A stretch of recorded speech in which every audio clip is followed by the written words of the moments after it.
जंगल में बबली कबूतरी अपने पति के साथ रहती थी। उसका एक बेटा था जिसका नाम बंटी था। वो शहर की एक बड़ी कंपनी में काम करता था। एक दिन उसने टुनटुनी नाम की चिड़िया से शादी कर ली और उसे लेकर अपने घर आया। माँ, मैंने अपनी पसंद से शादी कर ली है और आज मैं आप दोनों का आशीर्वाद लेने आया हूँ।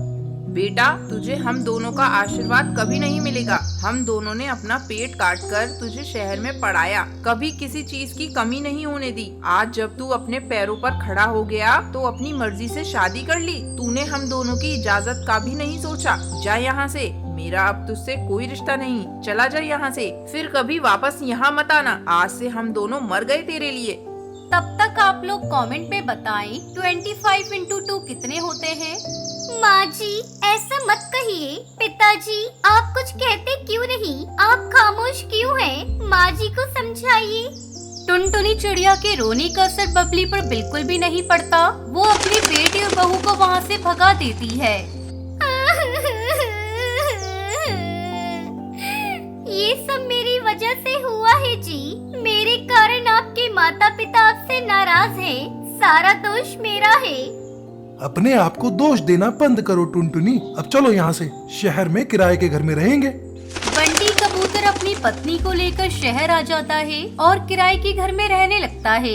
धीरे धीरे 2 साल गुजर जाते हैं। इस बीच टुनटुनी 2 बच्चों की माँ बन जाती है।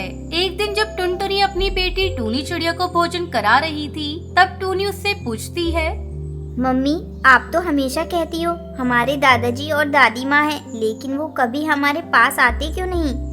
आएंगे बेटा, बस वो अभी हमसे थोड़े नाराज हैं। इस बार जब तुम्हारी गर्मी की छुट्टियाँ होंगी ना, तो हम लोग तुम्हारी दादी माँ से मिलने चलेंगे। इस तरह कुछ दिन गुजर जाते हैं। एक दिन बंटी कबूतर की अचानक तबीयत खराब हो जाती है। ऐसा लगता है अब मैं नहीं बचूंगा। अगर मैं मर गया तो तुम बच्चों को लेकर माँ पिताजी के पास चली जाना, वो तुम्हें माफ कर देंगे। ये आप क्या नाप शनाप बोल रही हो जी? आपको कुछ नहीं होगा। डॉक्टर ने आपको दवा दी है ना, आप जल्दी ठीक हो जाएंगे। समय बीतने लगता है, लेकिन बंटी कबूतर की तबीयत में कोई सुधार नहीं होता और अचानक एक दिन उसकी मौत हो जाती है। रोती बिलखती टुनटुनी चिड़िया अपना सामान बांधने लगती है। माँ, हम लोग कहाँ जा रहे हैं? बोलो। बेटा, मैं तुम दोनों को लेकर तुम्हारे दादा दादी के पास जा रही हूँ। अब से हम लोग वहीं रहेंगे। टुनटुनी अपने बच्चों को लेकर अपने ससुराल पहुँचती है।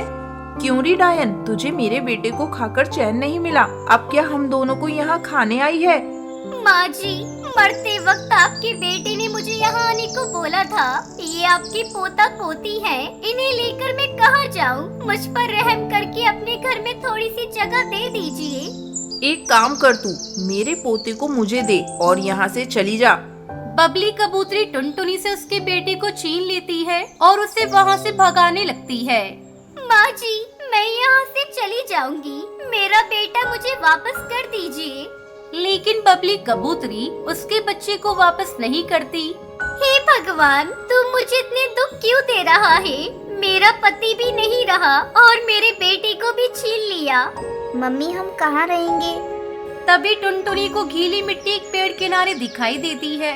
वो उस गीली मिट्टी से एक छोटा सा घर बनाती है। इस तरह टुनटुनी चिड़िया अपनी बेटी टूनी के साथ उस मिट्टी के घर में रहने लगती है। रामपुर के जंगल में टुनटुनी चिड़िया अपने पति कालू कौवे के साथ रहती थी। उसकी एक बेटी थी जिसका नाम उसने पिंकी रखा था। कालू कौवा जंगल से लकड़ी काटता और घोड़ा गाड़ी में लेकर उसे शहर बेचने जाता था। एक दिन कालू कौवा अपने घर में आराम कर रहा था, तभी उसे सूचना सुनाई देती है। सुनो सुनो, जंगल के पक्षियों सुनो। इस जंगल के मुखिया ने ये आदेश दिया है कि आज के बाद से इस जंगल में कोई भी पेड़ नहीं काटेगा। इस जंगल को पर्यटन स्थल बनाया जाएगा और जो कोई भी मुखिया के आदेश को नहीं मानेगा उसे कठोर दंड दिया जाएगा। सुनो सुनो। इस सूचना को सुनते ही कालू कौवे के होश उड़ जाते हैं। सारे पक्षी अपने अपने घोंसले से बाहर निकलते हैं। अरे बंटी भैया, ये पर्यटन क्या होता है? तुम्हें नहीं पता? पर्यटन का मतलब होता है घूमने फिरने की जगह। अब दूर दूर से पक्षी इस जंगल में घूमने आएंगे।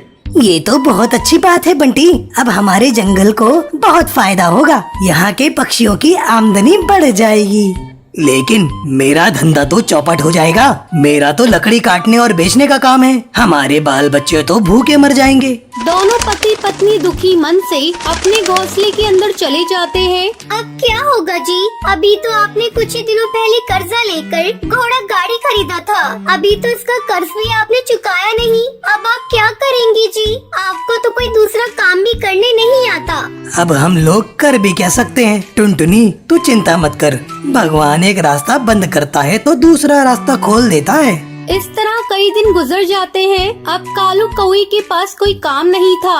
उसने अपना घोड़ा गाड़ी अपने घर के पास ही खड़ा कर दिया था। एक दिन शहर के कुछ पक्षी उस जंगल में घूमने के लिए आते हैं। अरे वाह, ये जंगल कितना सुंदर है। आज तक हम लोगों को इसके बारे में पता ही नहीं था। यहाँ का दृश्य देखकर तो आनंद आ गया। लेकिन यहाँ एक ही कमी है, यहाँ घूमने फिरने के लिए कोई गाड़ियों की व्यवस्था नहीं है। उन टूरिस्ट की ये सारी बातें टुनटुनी चिड़िया अपने घर के बाहर खड़ी होकर सुन रही थी। वो जल्दी जल्दी कालू के पास जाती है। सुनते हो जी, हमारे जंगल में बाहर के जो पक्षी घूमने के लिए आ रहे हैं, उन्हें गाड़ी की सुविधा नहीं मिल रही है। इसके लिए वो पक्षी बहुत परेशान हो रहे हैं। क्या आप उनके लिए कोई व्यवस्था कर सकते हैं? मैं क्या कर सकता हूँ टुनटुनी? अपने पास तो एक ही घोड़ा गाड़ी था, वो भी आजकल पड़ा है। आप ऐसा क्यों नहीं करते? अपने घोड़ा गाड़ी की मरम्मत करवा लीजिए और फिर पक्षियों को उसी से पूरे जंगल में घुमाइए। कालू को टुनटुनी का ये आइडिया पसंद आ जाता है। वो अगले दिन ही अपनी घोड़ा गाड़ी की मरम्मत करता है और पक्षियों को फिर उससे पूरे जंगल में घुमाने लगता है। इस तरह कालू कौवे की आमदनी बढ़ जाती है। ये सब देखकर कालू कौवे का पड़ोसी चील जलने लगता है। एक रात जब सभी सो रहे थे, तब चील कालू कौवे की घोड़ा गाड़ी को पूरी तरह से बर्बाद कर देता है और उसका घोंसला भी तोड़ देता है। अंधेरा होने के कारण कोई भी चील को देख नहीं पाता। हमने किसी का क्या बिगाड़ा था जो किसी ने हमारे घर को तोड़ दिया और हमारे घोड़ा गाड़ी को भी। मम्मी, अब हम लोग कहाँ जाएंगे? हमारा घर तो टूट गया। तू रो मत बेटा, सवेरा होने पर हम कोई न कोई इंतजाम करेंगे। तब तक हम लोग इस घोड़ा गाड़ी के नीचे रात गुजार लेते हैं। पूरी रात वो लोग उस गाड़ी के नीचे गुजारते हैं। वो कालू जी, ठाकुर साहब ने इस जंगल में पेड़ काटने पे अब तो रोक लगा दी है। हम अपना दूसरा घर भी नहीं बना सकते। क्यों ना हम लोग मिट्टी का अपना घर बनाकर उसी में अपना गुजारा करें। मैं नदी किनारे जाकर गीली मिट्टी का इंतजाम करता हूँ। इतना कहकर कालू कौवा मिट्टी लेने चला जाता है। फिर टुनटुनी चिड़िया एक सुंदर सा मिट्टी का अपना घर बनाकर अपने पूरे परिवार के साथ खुशी खुशी रहने लगती है। टुनटुनी एक बिन माँ की बच्ची थी जो अपने पिता के साथ रहती थी। उसके पिता बंटी कबूतर एक किसान थे। उन्होंने टुनटुनी के लिए दूसरी माँ लाने का विचार किया और दूसरी शादी कर ली। पर बंटी कबूतर की दूसरी बीवी लाडो चिड़िया टुनटुनी को बिल्कुल भी पसंद नहीं करती थी। एक दिन, टुनटुनी, पूरे दिन तुम रोटियां तोड़ती रहती हो, कुछ काम धाम है या नहीं? आप बोलो माँ, आप क्या काम करवाना चाहती हैं? मैं कर दूंगी। ये लो पैसे और पास की सब्जी मंडी से सब्जी ले आओ। ठीक है माँ। टुनटुनी पैसे लेकर सब्जी मंडी चली जाती है और जब वापस आती है तो आज तो सब्जी बहुत महंगी थी। सारे पैसे उड़ा आई क्या?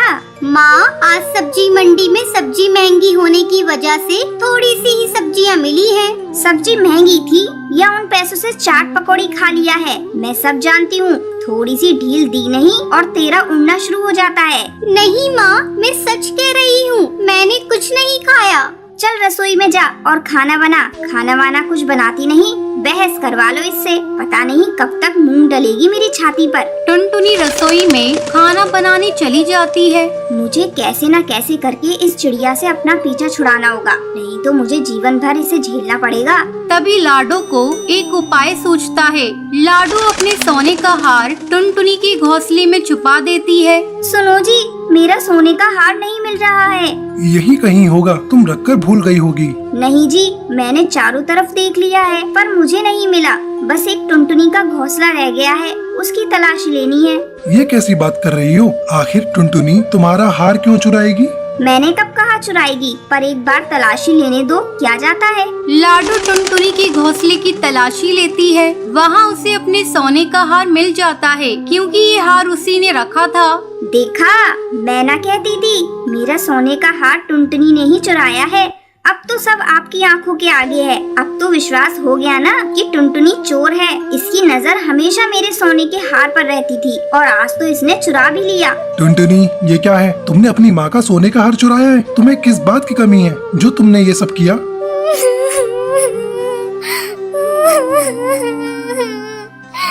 नहीं पापा, मैंने सोने का हार नहीं चुराया। मुझे नहीं पता ये हार कहाँ से आया। मैं भला हार क्यों चुराऊंगी? पर ये तो मेरी आंखों के आगे ही तेरे घोंसले से निकला है। अगर तूने नहीं चुराया तो ये हार तेरे घोंसले से कैसे निकला? देखिए, एक तो चोरी, ऊपर से सीना जोरी। या तो इस घर में अब ये रहेगी या फिर मैं। कल को अगर मेरा कोई और सामान इसने चुरा लिया तो मैं तो कंगाल हो जाऊंगी। नहीं पापा, मैंने कुछ नहीं किया। मुझे घर से मत निकालिए। आज के बाद आपको कोई शिकायत का मौका नहीं दूंगी। मैं एक कोने में रहूंगी।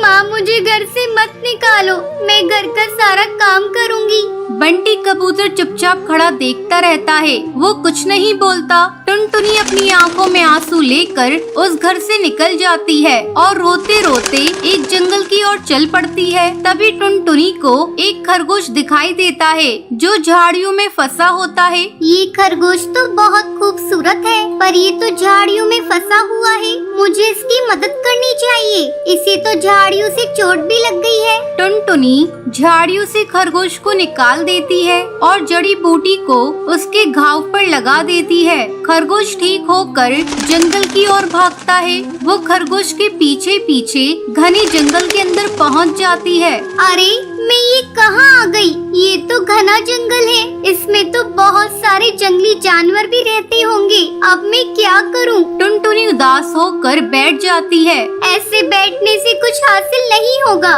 मुझे कुछ करना होगा। मैं घर वापस भी नहीं जा सकती। मेरा तो कोई ठिकाना भी नहीं है। मुझे यहीं पर रहना होगा इस जंगल में। पर मैं इस घनघोर जंगल में जंगली जानवरों के बीच कैसे रहूंगी? अच्छा है कोई जानवर मुझे खा जाए, क्योंकि अब मेरा जीवन बेकार है। पापा ने मुझे घर से निकाल दिया और माँ मुझे छोड़कर चली गई। अब मैं जीकर भी क्या करूंगी?